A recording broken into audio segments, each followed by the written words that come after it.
Ассалаумағалейкум. Біз бүгін өрме төс атты тағамды дайындаймыз. Ол үшін ең алдымен барлығын турап дайындап аламыз.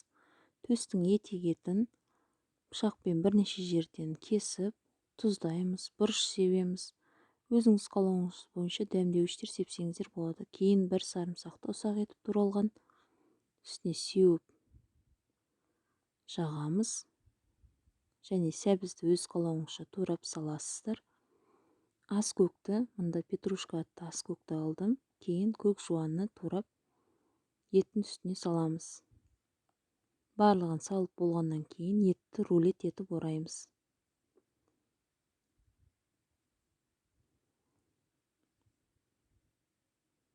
Орап болғаннан соң қойдың бүйен атты ішегін ішіне рулет етіп оралған етімізді саламыз.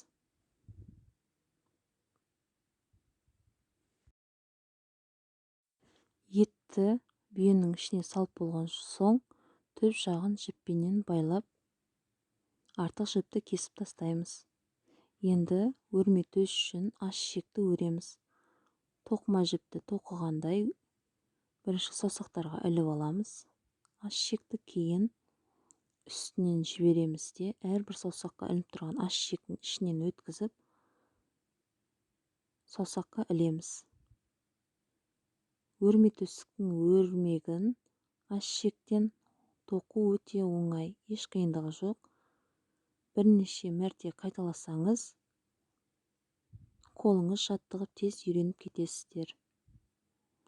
Өрме төстіктің өрмегін жаңағы аш ішегімізді еттің көлеміне байланысты кеңдеу немесе сәл тартыңқырап өргеніңіз жөн. Егер еттің көлемі шағындау, жаңағы бүйеннің ішіндегі етіміз шағын болса, аш ішекті тартыңқырап өре берсеңіздер болады. Егер етіңіз мол, бүйеннің ішінде үлкен болып тұрған жағдайда, оны бос етіп өргеніңіз жөн.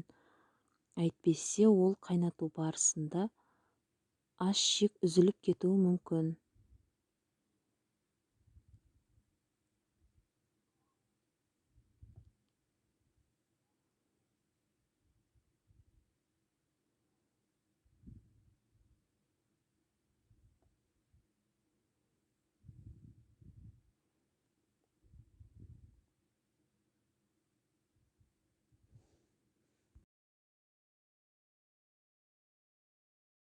Тағы да ескеретін жайт, ол аш ішек ұзарған кезінде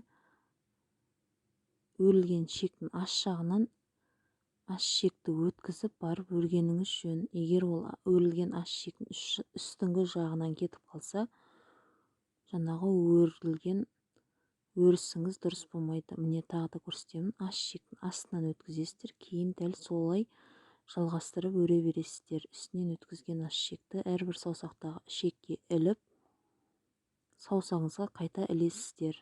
Міне аш ішекті өрілген астынан өткізіп, дәл осылай барлығын өріп алып, саусағымыздан аш ішекті өрілген шешпейміз. Дәл осылай бүйенді осы өрілген аш ішекке абайлап асықпай өткізіп алғаныңыз жөн.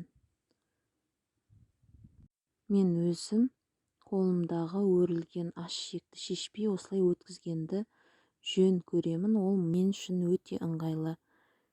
Кейін өткізіп алынған аш ішекті өрілген саусағыңызға ілініп тұрған әрбір аш ішектің арасынан ішектің бітетін бөлігін саусақтан жаңағы ілініп тұрған ішектерге ортасына өткізіп,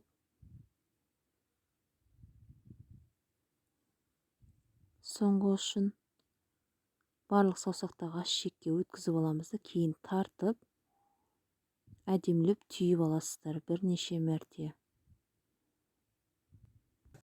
Түйіп болған соң бүйенге кигізілген өрілген аш ішекті қолыңызбен әдемілеп реттеп жібересіздер. Кейін салқын суға салып, баппенен 2-2,5 сағаттай асасыздар. Қазыны асқандағыдай бұны бүйенді де жарылып кетпес үшін тесіп ауасын шығарғаныңыз жөн. Кейін көбігін аласыздар. Өз қалауларыңызша бір пияз, сәбіз, картоп салып, қамыр жайып, ет тамағын пісіргендей дастарханға ұсынсаңыздар болады. Міне біздің өрметөс асы дайын болды. Баршаңызға ас болсын. Каналға тіркеліп қоңыраушаны басуды ұмытпаңыздар.